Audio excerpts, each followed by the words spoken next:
मंडळी, पावसाळा सुरू झाला का नाही की आपल्या साताऱ्यातल्या कास पठारावर वेगवेगळ्या धबधब्यांवर पर्यटकांची नुसती गर्दी असते बघा. आपण सुद्धा एक व्हिडिओ केलाय, साताऱ्यातले टॉपचे धबधबे कुठले आहेत ते पण सांगितलंय. पण जर आत्ता तुम्ही साताऱ्यातल्या पर्यटन स्थळावर जायचा विचार करत असाल तर त्याच्या आधी व्हिडिओ बघा.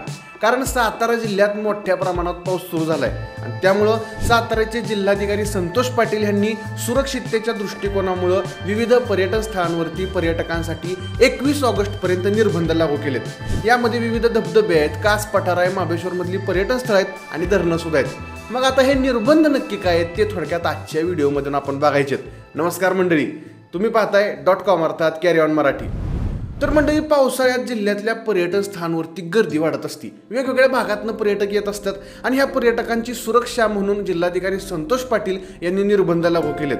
आता अजिंक्यतारा किल्ला, ठोसेघर धबधबा, केळवली सांडवलीचा धबधबा, वजराई धबधबा, कासचं पुष्प पठार, येकीव धबधबा, कास तलाव, बामणोली, पंचकुंड धबधबा, सडवाघापूरचा उलटा धबधबा, उरुल घाट शिवमंदिर धबधबा, रुद्रेश्वर देवालय धबधबा, ओझरडे धबधबा, घाटमाता धबधबा, लिंगमाळा धबधबा, याशिवाय महाबळेश्वर आणि पाचगणीमधली पर्यटन स्थळं आणि धरणं, ह्या सगळ्या पर्यटन स्थळांचा ह्याच्यामध्ये समावेश आहे. इथं गर्दी असते आणि यासाठी निर्बंध लागू केलेत.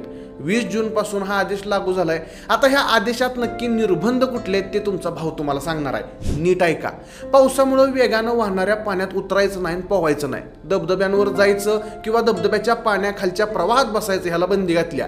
पावसामुळे धोकादायक ठिकाणी धबधबे, दऱ्यांचे कठडे, धोकादायक वळणे अशा ठिकाणी सेल्फी फोटो काढत बसायचं नाही.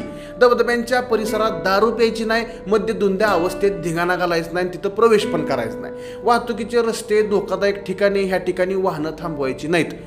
गाड्या लय स्पीडमध्ये चालवायच्या नाहीत. वाहतुकीला अडथळा होईल अशी जर गाडी चालवली तर दंड लावला जाईल.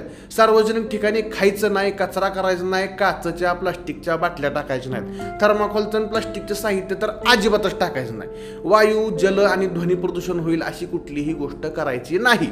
धबधबे, धरणं, नदी परिसरात दुचाकी, चारचाकी, सहाचाकी गाणं, फक्त अत्यावश्यक सेवेतली वाहनं वगळून बाकीच्या वाहनांना प्रवेश नाहीये. सार्वजनिक ठिकाणी महिलांची छेडछाड करायची नाही, असभ्य वर्तन करायचं नाही. तसं केलं तर त्यांच्यावर कठोर कारवाई केली जाईल.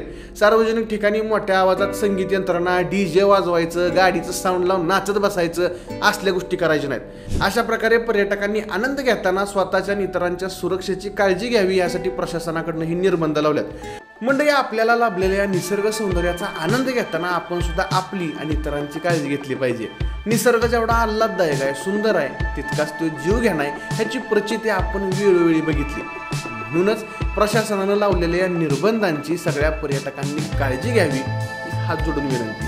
बाकी मंडळी, ह्या व्हिडिओतली माहिती तुम्हाला कशी वाटली ते आम्हाला कमेंट्स करून नक्की कळवा.